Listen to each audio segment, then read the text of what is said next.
welcome everyone. Welcome to our Fireside Chat. We have a great panel lined up for us today to talk about how digital transformation is going to revolutionize the business landscape in a post-pandemic world. So I'm joined by some esteemed colleagues here that you can see. I'd like to make a couple of quick introductions. First, we're joined by our great partner, Mitra Innovations, Chinti, who is the CEO of Digital Services. We also have Sarah, who is a sales manager at our partner BMB Group. And last but certainly not least, David Lasher, who is a partner at Keen 360. So welcome everyone, and thank you for joining us today. So just a couple of quick housekeeping items, guys. I'd like to remind the audience that you have the ability to support or not support the comments that are being made here in the Fireside Chat. You can use the voting buttons to either agree or disagree, so we can take a pulse on what the audience is thinking. And you can also ask any questions that you might have via the chat section as well. We'll be leaving some time at the end just to answer any of your questions, but we have some folks that will do their best to answer as we move along. So, our topic today, again, is, how digital transformation is going to change the business landscape as we move forward in a post-pandemic world.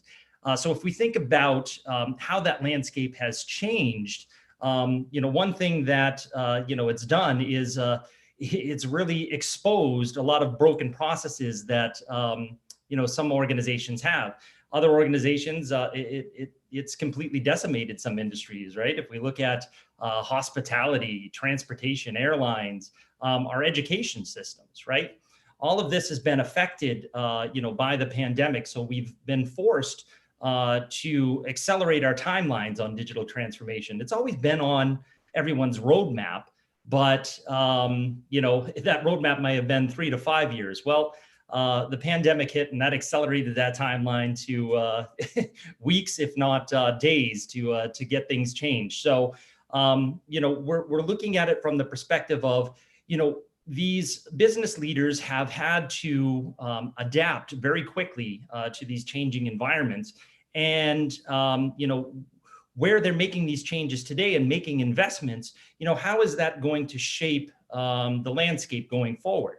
Are we going to continue to innovate, or are we going to kind of fall back into our old ways when we get back to some semblance of normal?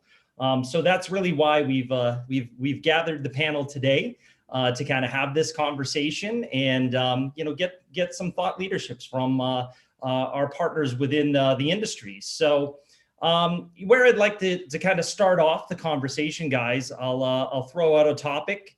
I'd like to address this one first to Chinti. And then folks feel free to jump in as we move through it. But so Chinti, just to kind of start the discussion, how do you feel that the trends that we're seeing today are actually going to reshape the business landscape, not just here in 2021, but beyond? Are we going to continue to innovate? Are we going to go back to our old ways and just have that as a roadmap? What are your thoughts? Sure. No, great question. And what they say, Eric, is that we've bolted 5 years, especially in the consumer business, from a digital adoption perspective, in a matter of a few weeks because of the pandemic. And what we've ended up with, some industries being really strong, some being transformed, some being reshaped, and obviously, like you said, some still are a little uncertain. I think what we've really done, I feel, are 4 things. And I think the digital transformation is sort of evolving a little bit around these 4 things. One is there's definite acceleration. However, I think there are priorities around making sure one's business is resilient and efficient. I think that's what we've learned through the pandemic. All of us got, the shockwaves, if you will, from the pandemic. And unless your business was able to sort of, had digital processes in place to drive a resilient business, you're probably You had no choice, even if you were in those industries that could have evolved.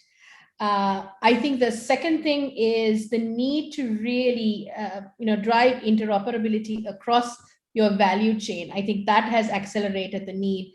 I was talking to a client recently whose value proposition to their customers was that come in, have a cup of coffee, go through the aisles, select what you need. Now that has just completely gone away.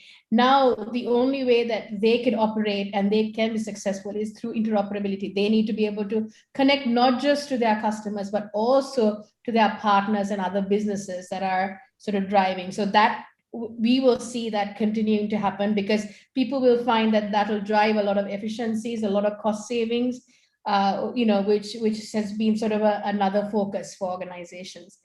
I think the third thing is, I think there's also an increased focus on some of our core human needs.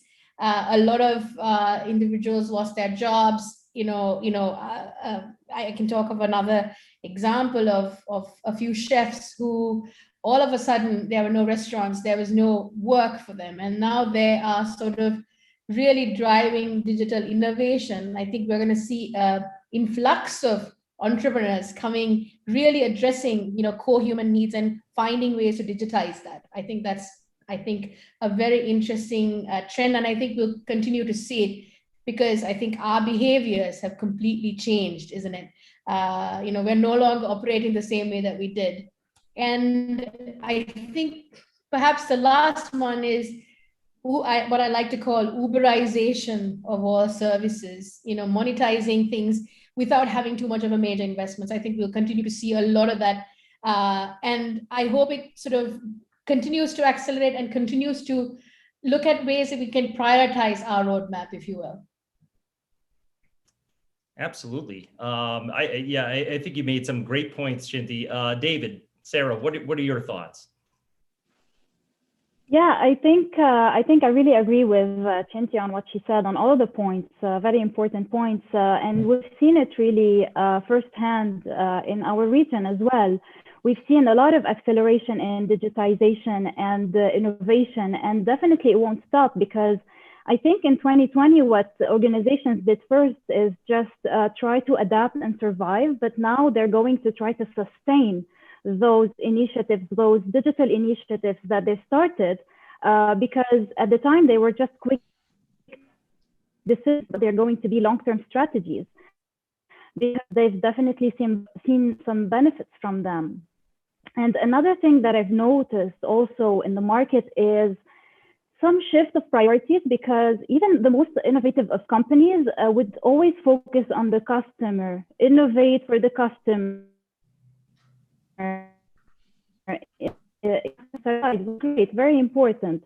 But I think a lot of internal processes were a little bit overlooked previously. And as soon as we started to see teams becoming distributed and dispersed, we were trying to find ways to help them keep collaborating among each other. So we started now to see a lot more priority on internal processes. How can we make this more automated, more flexible, and more efficient, for sure? And definitely the idea of resilience is going to be very important. There's a story from one of my customers that they shared with me. It's a huge organization. They have thousands of employees, tens of branches, and they had this business continuity and disaster recovery plan. It was hundreds of pages, this thick, about procedures to follow when something happens, for example, like a natural disaster, political instability, financial collapse. But there's no mention of a virus outbreak. So they didn't really know what to do. It was just about trial and error. They were improvising in the first weeks until they were actually able to establish a plan.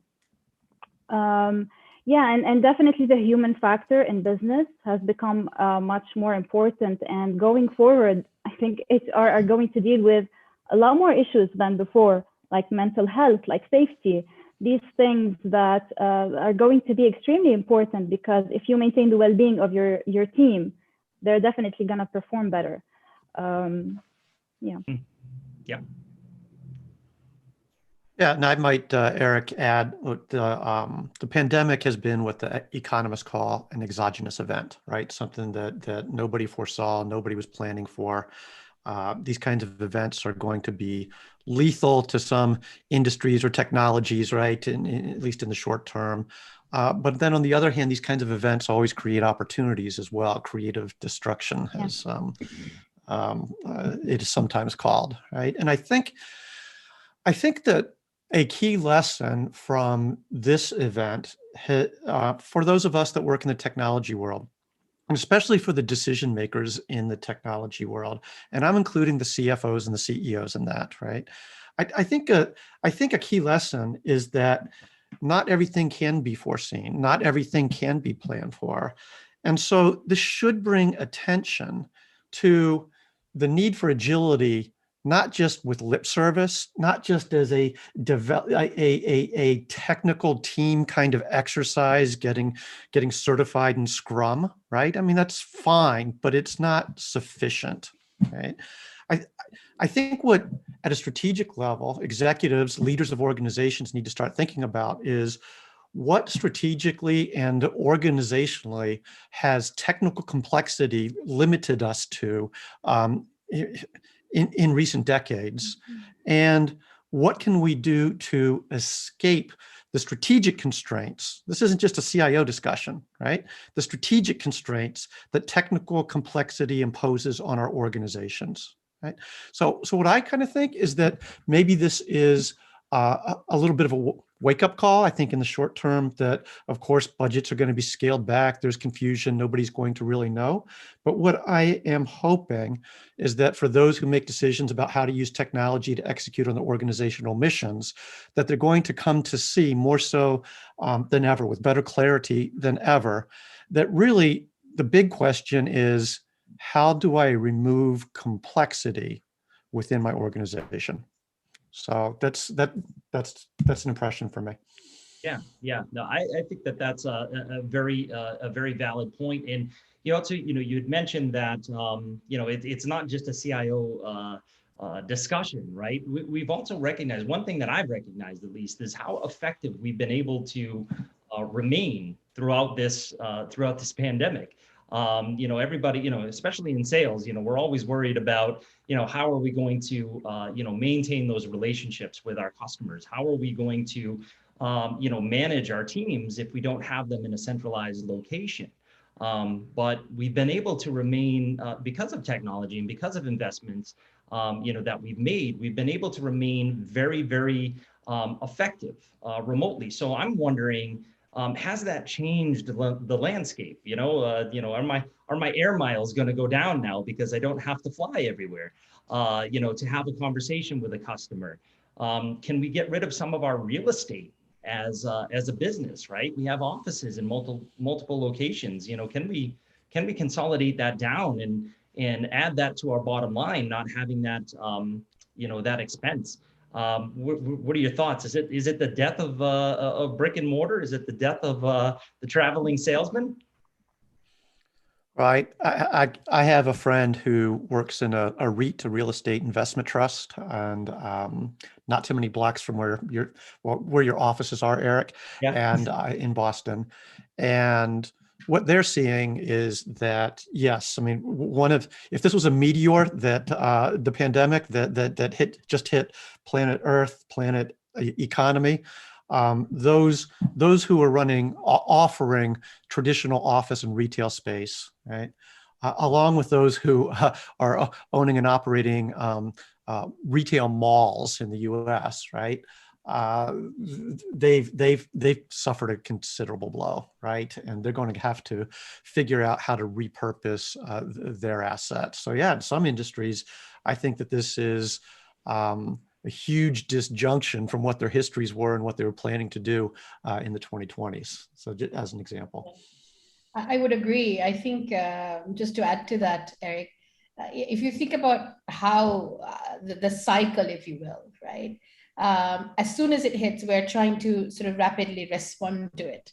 I remember scrambling to sort of just make sure that everybody could operate from their homes, make sure the connectivity is, make sure they have connectivity to us and vice versa. We could have all of our facilities that were centralized in an office building could now still operate. So we are just scrambling.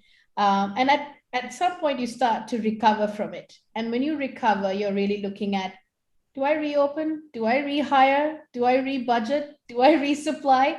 These questions start sort of coming into play, and you're really thinking about operational adjustments that you're making now in this new normal. Do I need to, where do I need to invest? What's the right place to invest? Those are the questions that come in to our minds, right? Do we really need to travel, or can I do this in this way? Do I, is my investments better purpose somewhere else?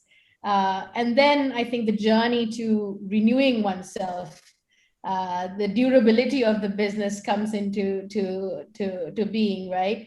And I think that's the journey that also organizations are doing at the moment. And I think it will change. I mean, they say to create a habit, it takes 21 days. Hey, guess what? We've been like this for over a year. So we've created a range of new habits, range of new behaviors that all of us will need to adjust, and the businesses that, service us along with it. Excellent. Yeah. Fully agree. Yep. Just to add, Erica, actually the shift, I think we're really in a transitional period, as you all said, and even cities are now changing. Not only companies having to reconsider office space, but also cities maybe are adjusting to the fact that their people are not commuting this much anymore, not physically present. So do we need this much parking spots, or do we convert them into parks? So we're seeing the shift in everything. When cities, companies, really everything is changing, and there's a lot of questions that leaders now are asking themselves, how is it going to be? So yeah. And that actually, I'm sorry, David, go ahead. Yeah, Eric, I mean, I think that short term, it's easy to see some of the impacts of embrace of distributed work. Right? There's going to be a macro impact in that there is a new norm, 21 days, right? And the new norm is distributed teams. And there is a comfort with working the way that we're conducting this Zoom session, right? Yeah. What does this mean? This means that for a lot of traditional knowledge workers, a lot of traditional professionals in the European and American economies, the so-called advanced economies, they are now going to be competing against professionals from around the world, right? And on the one hand, of course, that's a great opportunity for those around the world, but you can't take for granted that these knowledge-oriented works or jobs are going to continue to be available, at least in the ways that they have been for the last 20, 40 years. And I don't think anybody knows what that means, but I think we have to be ready for those changes. Not just are we going to be working like this with the same teams we always have. I think we're going to have multinational teams. I think that in politics and society, it's always for good or ill, however people have decided to respond to it. When it came to trade, right, of goods, it was easy to monitor and have your position on it and implement some kind of a policy for good or ill. I think with the acceleration of global digitally collaborating teams, there's big questions for society, policy, and careers of people. So just a thought. Yeah, no, I think that's a good thought. And I think that it can be a benefit as well, right? Because if we're limited in our scope, we limit our talent pool as well. I come from a very tech area here in Boston. It's kind of Silicon Valley of the East Coast here. And, the talent pool, if you're just choosing from here, can get very limited. So having a diverse team that we could bring in from other areas has enabled us to, pull talent from other areas. It's there and has enabled us to, to kind of expand. Yeah, go ahead. Just to endorse that, at my firm, Keen 360, our founder was born in Guyana, right? Next door to Venezuela, so on the shoulder of South America, but former British colony, so Caribbean culture and English speaking, right? And we're able to integrate our professionals from Guyana into the work and services we do for all markets very easily, right? So don't know what the implications are, but I know that there's a great demand for it, right? These blended teams. And I think that's just going to be a change that we ought to keep our eye on. Absolutely. Absolutely. So and that kind of like leads into my my next talking point that I have here, and I think I'll pose this to Sarah first. So when we're looking at this transformation, right? How are we going to kind of adapt to this? What approach do we need to to take to adapt to these new organization models and this this digital mindset that we're having to embrace, during the time of the pandemic, when we get beyond it, how are we going to continue this approach? What is the best approach for organizations, to adapt to these changes? Yeah, well, definitely. I think the first thing people need to understand is just because, as simply as saying the new normal, it means we're not going back to the way we used to do things before. So change is certain, it's going to happen. And we're definitely going to incorporate things that we've learned during the pandemic to the time after the pandemic. Because even if we're able to go back to the office, be together, meet face to face, I think there's a lot of benefits that we've seen from this way of running business, this distributed teams. I think we've seen many benefits from them, and we can definitely make use of them going forward. So I guess we're moving into more of a hybrid world where we combine the best of both worlds. I mean, just something as simple as these events that we're organizing. Think of the reach that we're having. Think of how we can expand our community and enable this conversation, just like we're doing right now. Whereas before, if you'd organize like a physical event with people in your area, you'd be very restricted, or maybe people would have to travel. So there's these small benefits that I think we can take with us to the post-COVID era. And this idea of digitization also, I think at first some organizations, especially the skeptical ones, the ones that were skeptical towards digital transformation, at first they were forced to do it just to keep things going. And now I think because they saw the benefits of it, they're definitely going to capitalize on that to take it to the next steps. That's for sure. And I think we need to really instill more of a people-centric culture and people-centric strategies and approaches where we really factor in the human factor in any strategy, in any digital initiatives that we think of. With all these different technologies that allow our staff to do things more efficiently that they would be able to do before, and giving them the flexibility to actually, we've seen many companies now really changing their strict 9-to-5 schedule into more flexible programs where people can really adapt and balance work and life at the same time, and they can definitely perform better. Mm-hmm. Fully agree. Chinti, David. Oh, you might be on mute, Chinti. Yes, yes. So I think I'll just build on that a little bit, what Sarah said. Change is imminent. And in order for us to sort of handle that change, I think all of us will need to sort of adapt. And I know this sounds cliche, but a growth mindset to really adapt to that change, embrace that change, because to Sarah's point, it is coming. It is already here, if not, and we don't know. We can't predict, right? The future just yet. We're not quite out of it, but I think we are closer to the end than we are to the beginning, thankfully. I think the second thing I've learned personally to do in the organization is to democratize decision making. I've realized that, unlike when you're in your office, when you're in person talking to people, you've got to now trust the organization, the leadership, and democratize the decision making as much so that you can actually gain the agility that you need in key situations. I think that has really, enabled us to empower our team members, empower the organization to actually drive that kind of decision making.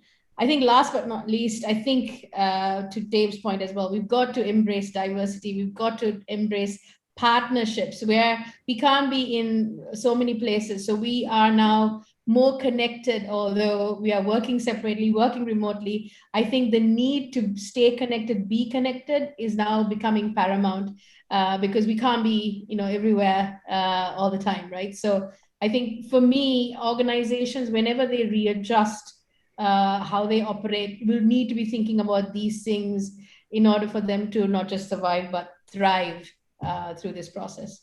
Mm-hmm.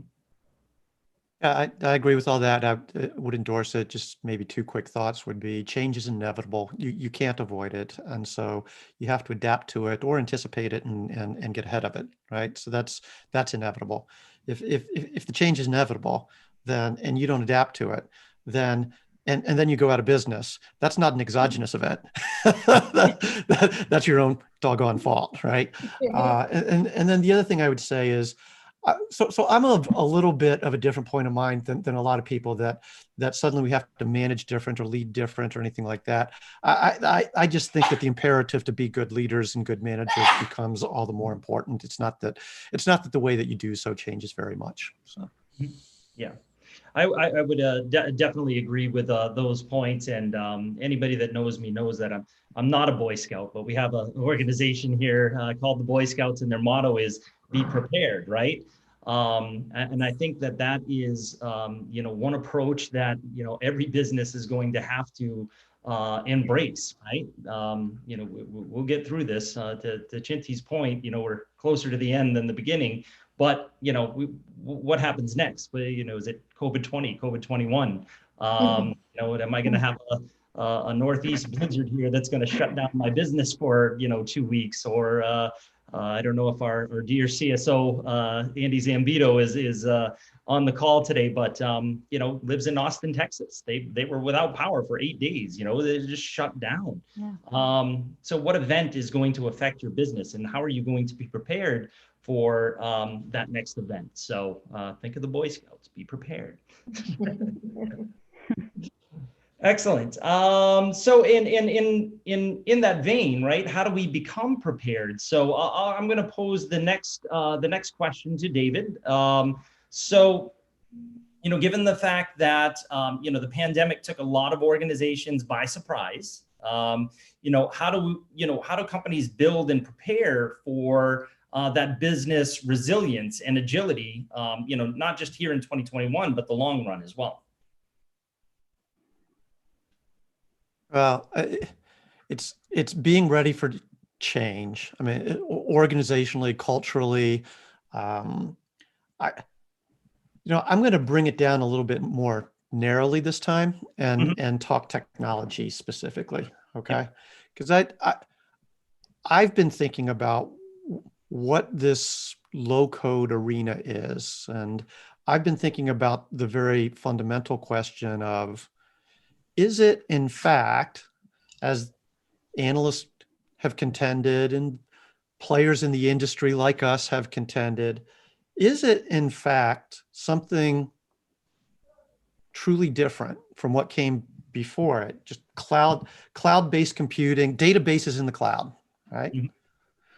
Or is it indeed something new? And I've come to the conclusion, because I was wondering, it is something new, okay? And it goes back to the question of complexity again. And so what I would say is the difference, what should organizations do? They should ask themselves, in what ways is technical complexity holding me back in terms of my strategic, what I can do organizationally and strategically? Because there are, and this isn't the place to discuss, there are entirely new options available simply because low code does make it easier to put new solutions, right-sized solutions, right-fit solutions for the right duration, right? Bring it up, bring it down, right? it'll take a little while for these possibilities to be understood and seized. But I think the call to action is to start trying to understand better. Okay. Mhm. So I'm not going to talk global trade, and this time I brought it back to something very specific, low code and technology. So. Mhm. And of course, I would agree with that statement. Chinti, Sarah, what are your thoughts?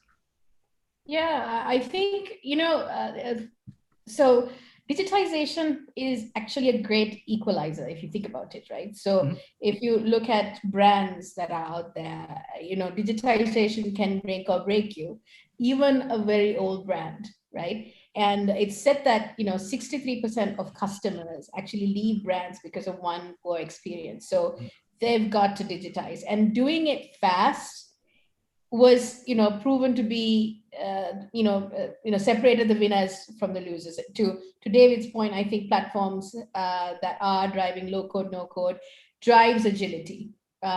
You're able to visualize something really really quickly in a short span of time.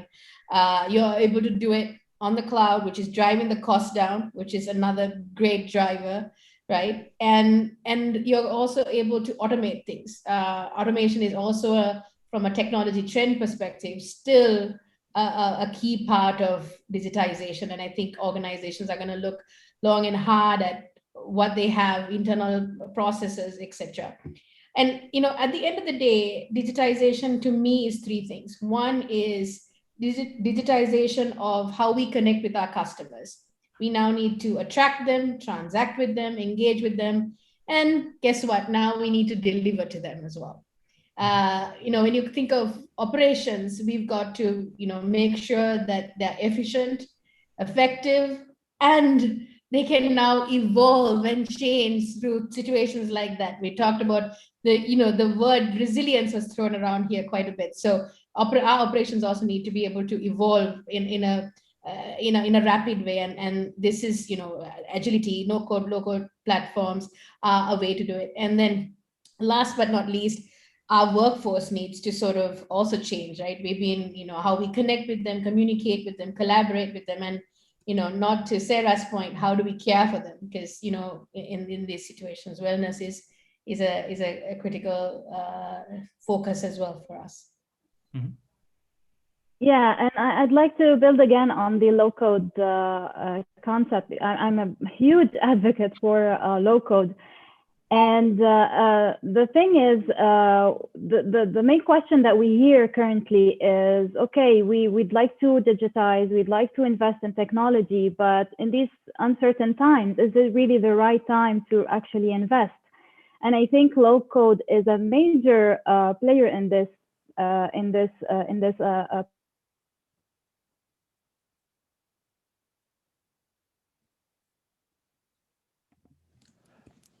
Eric, Sarah had forewarned us that that her internet might go out, right? Yeah, absolutely. So I think that went out, and my fire alarm went off right at the same time. It was like it was the karma. It was weird. Maybe it's an exogenous event. I don't know.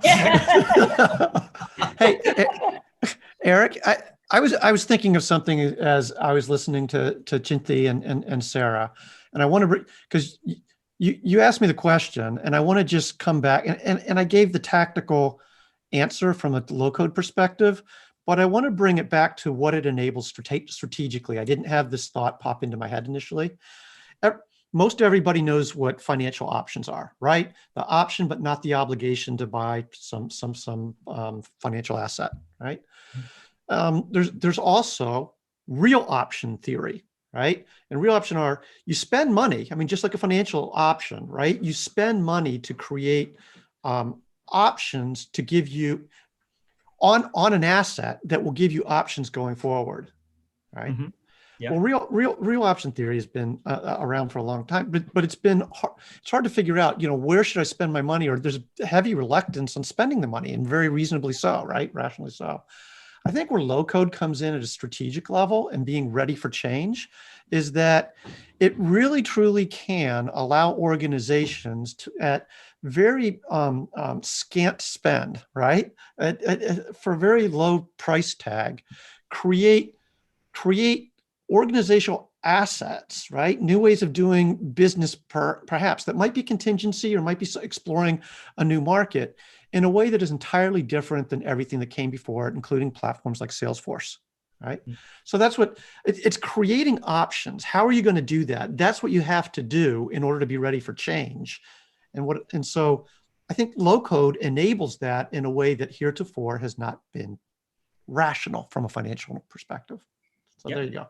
No, I think that's a great explanation. I was, and as you were talking through that, I was remembering back to a past role where I worked for a very large provider of a traditional database. And I can remember a time when the founder was, cloud, what is that?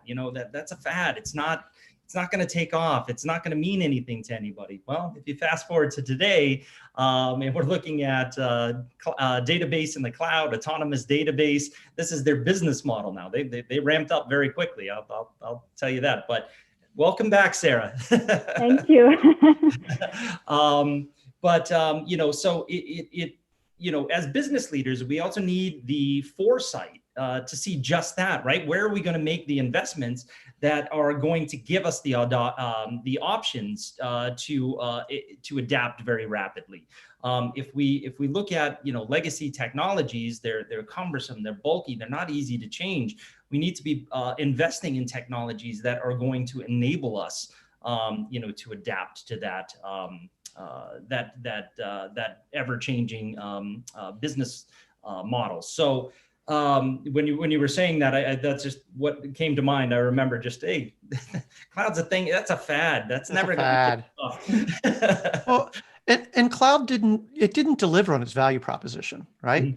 The uptake again was very rational and is actually easy to understand. It was removing data center dependencies and complexities and cost, right? Move the database into the cloud. And it was removing, at least for mid-sized and large organizations, that immense upfront cost in licenses, right? And implementation costs I used to be a Siebel guy, you can see it, right? For the big platforms from the big vendors. So it was move the database into the cloud, and it was moved from huge upfront costs to steady month by month, that actually over 5 to 7 years are higher, right? The total cost of ownership is actually higher under the cloud model. But it was very rational to move that way. There wasn't the point I'm trying to make is that there were great problems solved with Wave 2 CRM, but with what I'm calling Wave 3 CRM, on which there's going to be a webinar on March 18th, Eric, that was decided this morning. Actually, Wave 2, Salesforce did not remove complexity. It did not deliver actual platform agility. And I think that's now a possibility. Mm-hmm. So, yeah, would agree. Excellent. So I know, did you get cut off in the middle of anything, Sarah? I still want to give you the opportunity to respond. Yes. Well, actually, what I was saying is that we hear a lot of questions at the moment from business leaders and IT leaders on whether it is the right time to invest in technology, because there are challenging times, right? So that's why I was saying that we're really advocating for low code here, because low code is a way where you can invest, but invest smart. So I think leaders really need to seize the moment right now to invest in technology that relies on low code, because I think in such a fast-paced world, we can't wait anymore for months and months to automate a process. We need it fast, and we need to be able to try again, and maybe make mistakes, and maybe 2 years from now you can change it again because there's something new in the market, something new in the environment changing. So yes, definitely low code is a very important factor. Yeah. Mm-hmm. Yeah, and I see it, as when we're out talking to customers, there's so many challenges, right? Like that have to face. You have to stay ahead of your competition. Yeah. On so many different fronts. You have to stay ahead on price points, product differentiation, customer experience. If you're not able to stay ahead and adapt very quickly, that could be a death sentence for some businesses. If you think of like even just like the financial industry, like how many we always had traditional banks and credit unions, but if you look at what's transpiring today in that market, you have fintechs, you have all kinds of different products that are enabling you to have that, to Chinty's point, the Uber experience or the Amazon Prime experience, where I can deposit my check on my mobile device now. Yeah. I can't remember the last time I actually walked into a bank or wrote a physical check. I can do everything digitally now. And we saw, back in the day when we went through our last crisis in 2008, when we went through the housing crisis, where the market, crashed, people were leaving, the big banks in droves for, the smaller organizations where they could get that better customer experience. They didn't really, necessarily needed, the backing of that, the big bank. Now, the way that the big banks got them back was to offer digital services, right? They were the ones that started to have all the online resources, and then people started to come back to the larger banks. So now it's kind of this battle to see who's going to get that that share of wallet with their customers. We want an entire banking relationship now. We don't want to have our customers going around to different vendors to get services. So they're probably at a point, I think, there's a lot of industries that have to keep up with this, but them in particular have to, remain on the cutting edge of this, technology, just to maintain their existing customer base and grow that base by offering additional products and different services that are going to be differentiated from other providers. So I think I see that very evident, particularly in that industry. Absolutely. I think, as I was saying, Eric, before, digitization has become a very, great equalizer. So you can be a big bank or a small, and you are equal when it comes to digitization. And I think those who step forward are people who absolutely, and customer centricity now is, it's the understatement, I think, if you really think about it. If you don't focus on customer centricity, if you don't focus on, the next best action when it comes to me personally, you've lost the game, right? So personalization. I was talking to a bank recently in Europe that was actually trying to expand their products beyond what they have, because they want to be able to capture their customers' wallets in different ways, right? So, they were looking at internal operations that they had that they could offer as a service. So it's just, I think they're going to find, new and innovative ways to offer new things that a traditional bank probably didn't offer, just so that they could stay ahead of the game. And it will be made possible through, as you said, through, fintechs and even banks themselves digitizing some of these services. So it'll be interesting to watch. Absolutely. And I can add to this, honestly, there's something that one of our customers actually pointed out. They've done this huge digital initiative. It's actually one of the top ranking universities in Lebanon. And when the VP of IT services was asked what was the drive behind this initiative, he said one of the reasons is that now we're dealing with a generation of adults who are digital natives. They expect this digital experience. So whether it's a university or a bank or an insurance company or any type of service that you're providing them, whether it's B2C or even B2B, so you have a new generation that's, they're well accustomed to these digital experiences. They want to do everything through their mobile phone, and it's totally justifiable. And I think with the pandemic, it has become more and more justifiable. So I think this is also an aspect that has made it more important for companies right now. Agree completely. And I have two kids that are definitely digital natives, and it's hard to get their devices out of their hand just to have a quick 5-minute conversation with them. So that's our future. That's what we have to prepare for. Excellent. So I think that brings us to our Q&A portion of our session. So let's take a look at some of the questions that the audience has. I'm going to just open up the chat here quickly. All right, so the first question that we have is do you know any real life examples of successfully built resilience and agility in businesses during 2020-21? So I guess we're looking for, you know, some real life cases that maybe we could share from each of your organizations. I don't know who would like to take a stab at that one first, but I'll open it up to our panel. I can offer an example. So I have a friend, I'm in the Baltimore, Maryland area of the States.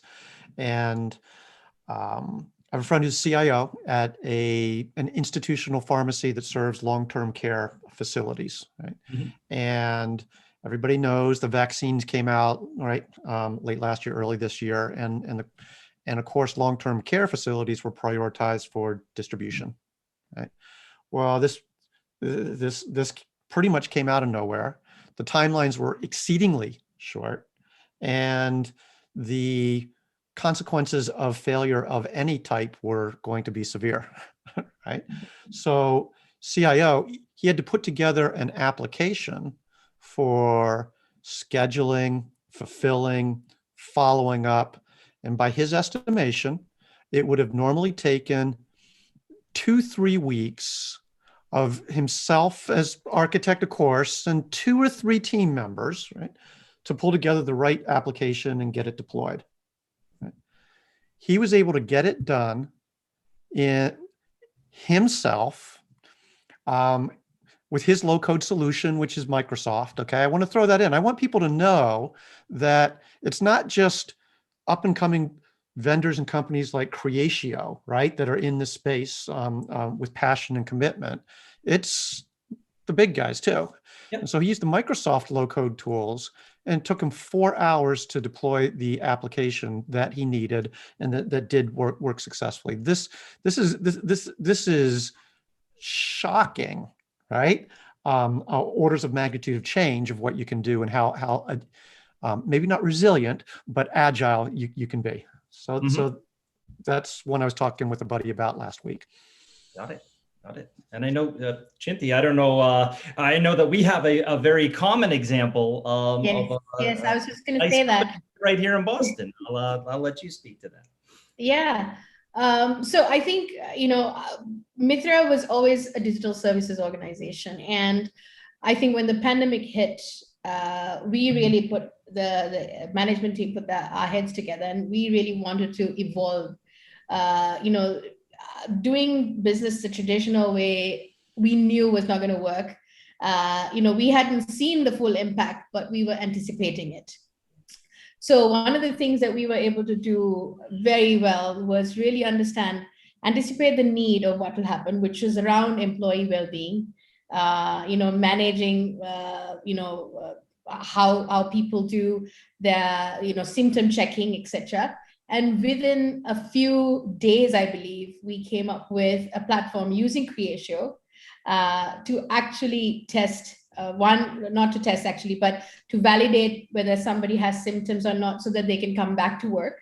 And now the platform Dynamics has evolved, which is built on Creatio, to actually measure employee well-being, which is now an anticipated challenge for organizations. So it was us who was traditionally a services organization who sort of evolved into also, you know, into a product example, taking a platform that was low code, no code, building it in a matter of days, taking it out to market, and actually leveraging, you know, the anticipated needs of this current situation, and you know, sort of driving it to success. So I think it's a combination of agility, it's a combination of innovation, it's a combination of the platform capabilities, which is, you know, really fast to take to market, and actually using a challenge that was out in the market to be able to do that.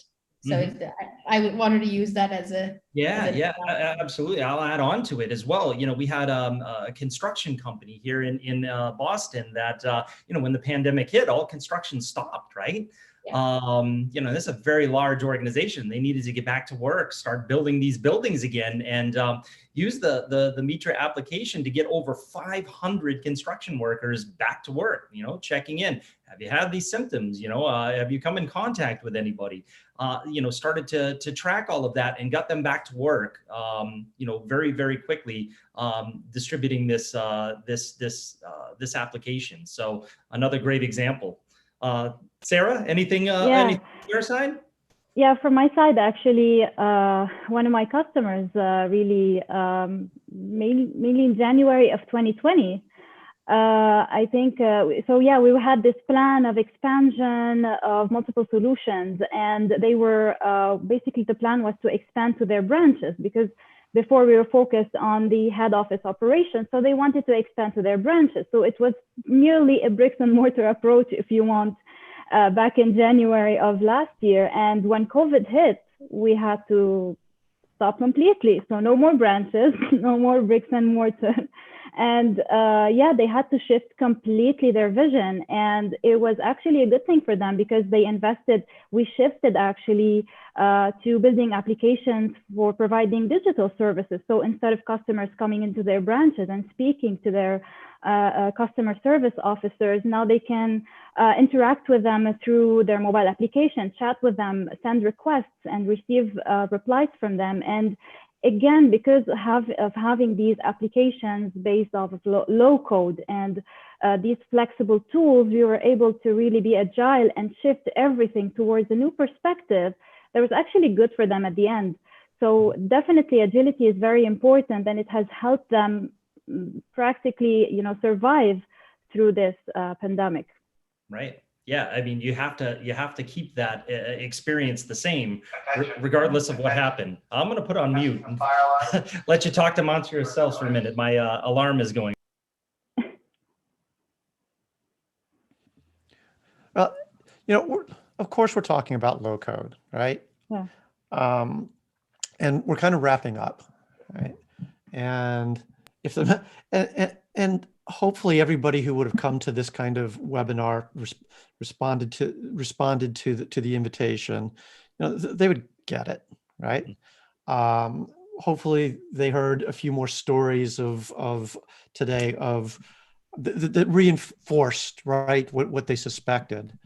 And the other thing, I've been doing some hard thinking at the beginning of this year. I've really been addressing the question of is low code truly different? And again, it is.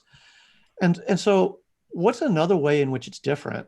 I think an important differentiator for low code versus what's come before it is that it's so easy to get started, right?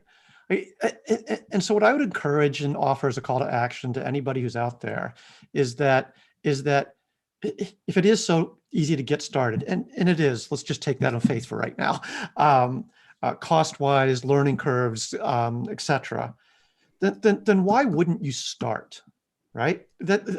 And I can't think of any good reason for an organization, from the CEO, the COO, the CFO, the chief compliance officer. I'm in healthcare compliance big. Why wouldn't you at least get started? And I think that's what I would close as kind of I think we're getting to the end, right? Our session with why, if change is inevitable, right? If legacy platforms have not actually delivered real flexibility, right? And if this new way is available, right? Or at least we're contending it is, right? Why wouldn't you get started is my question. So, okay. Yeah, That's how I tried to fill that. At least try. I was just trying to fill the airtime for you, Eric. No, that's great. That's great. Yeah, because I don't want to delve into another question, but we've got them in the chat, so we'll make sure that we respond accordingly. But I'd like to thank each of you for this this great discussion. I think there's a lot of great takeaways that the audience will have. We talked about resilience, we talked about agility. Be prepared, get started, right? Now is the time, right? We have to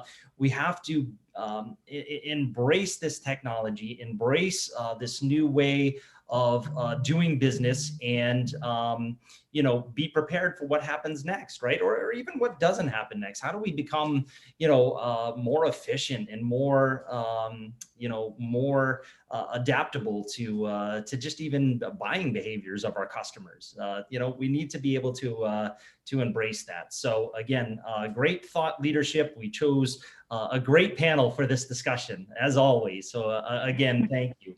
I would also like to remind the audience that we do have our Creatio podcast that is available. We just started this podcast, and we've launched it very recently. So if you'd like to come out and get news on low-code digital transformation, come out to the Creatio website. You'll be getting a link associated with the podcast. Take advantage of that when you get an opportunity. It's a great platform. And as David mentioned earlier, we do have some upcoming webinars. So please check our calendar. We have some great content that's going to be delivered. With that being said, we can go ahead and wrap up this fireside chat. So again, thank you to David from Keen 360, Sarah from BMB Group, and Chinti from Mitra Innovations. Thank you very much, guys. Thank you, everyone. Thank you. Thank you. Great conversation. Bye. Bye now.